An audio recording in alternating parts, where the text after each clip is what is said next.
Of course, there's no shortage of things to see and do in London, right? I mean, you got Big Ben, those double-decker buses, Spaghetti hoops, that big Ferris wheel, steak and kidney pie, Yeah, we love it. the Tower, Buckingham Palace. mushy peas.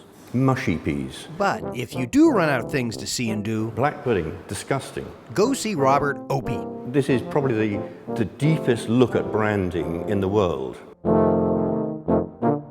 The Museum of Brands, Packaging, and Advertising. What I particularly enjoy, the beauty of the colors, the design. It's a comprehensive and chronological collection of almost every food package ever sold in England in the past 100 plus years. It's a story of all our lives. Cans, boxes, wrappers, the stuff most people think is garbage. We throw the packaging away. Snack pot. Yeah, that's an instant meal. You brought in an object which one day will go on display. That coffee cup. For you, one man's trash really is treasure. Totally. Or in this case, trash becomes a museum with a gift shop. So you may be wondering, if you're in London, why would you want to come to an esoteric place like the British Museum of Brands, Packaging, and Advertising? Well, just because. Just because that's what motivated a teenaged Robert Opie so many years ago. One day, while hungry and passing through a train station, he spied some snack food. And out of a vending machine, I got 2 packets. And that was the moment when I suddenly realized if I was going to say that Munchies packet, He was saving history. but was never being recorded by anybody else that I knew about. And he just kept going until... How many items do you have? Well, I don't know, but I think of it as about 500,000. Well, anyway, enough to open his own museum. Robert, you're still collecting things. All the time. Halloween. But you know what? There's another reason to visit Opie's museum, and I realized this while I was talking to Mr. Opie, or rather, trying to talk to him. Do you put anything in the trash? Trash, what's that? Trash. Trash. Oh, you mean rubbish? Rubbish. Rubbish. You know, It was kind of like each of us was speaking a different language. For example, when he showed me a bag of potato crisps. They're potato chips. No, that doesn't matter. You call them potato chips. God knows what that means. They're crisp in this country. Never mind, we Americans invented potato chips. Well, then we get to name it. You got the name wrong, basically. Don't worry about it. But, you know, Americans eat fish sticks. we call them fish fingers. They're so much more appetizing. A stick is something you beat people with. You see, I realized Opie's museum is also a study in linguistics, the differences between American English and, well, English. Turns out we have everything in common with the English, except English. Apparently, they don't walk on sidewalks in England, I love your sidewalks. What the hell are those sidewalks? nor do they leave their cars in parking lots. You park your car in car parks. What, doesn't that make sense? No, it's a parking lot.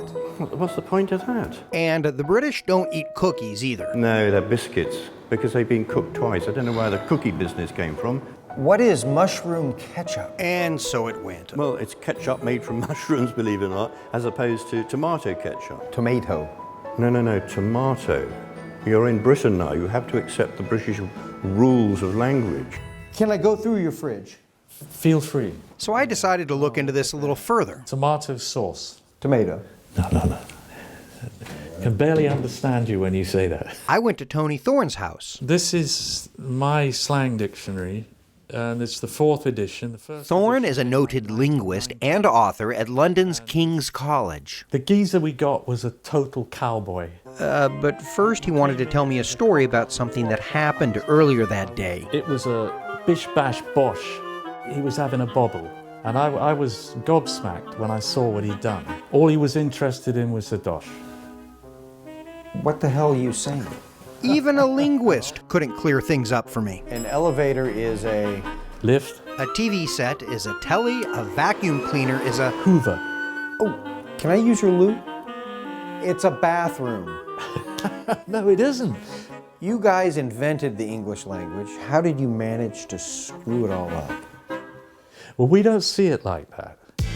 Here's what happened, says Thorne. When some British came over on the Mayflower for many years after, Americans and their English cousins were on good speaking terms. You and I would have been speaking exactly the same language, writing it the same way, perfectly happily, and then Americans went and declared independence. nearly everything which was invented after that, cars, kitchen appliances, Potato chips. household items, was named separately. And since then, we've lost control of the English language. Americans smoked cigarettes, This is a man who smokes Marlboro cigarettes. while Brits puffed on fags, and our culture began to dominate. This is very upsetting for us. It bugs you a little bit. It does, it does. Although I would never say bugs. Because bugs is American slang, just like Bob's your uncle is British slang. It just means there you go. That's it. I say it to my wife to tease her, to wind her up. You don't say that. I wind her up. Well, if I wind my wife up, that's my business. You got bangers, right? Don't you have bangers? Oh, we've got bangers, yeah. And then, of course, there's British food. This is a fool.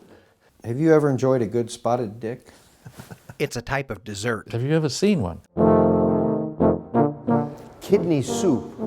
which brings us back to Robert Opie's museum. Sidrax, yeah, well that's a type of drink. In a way, this museum honors, that's with an OU, the differences between Brits and Americans. That's what makes life exciting.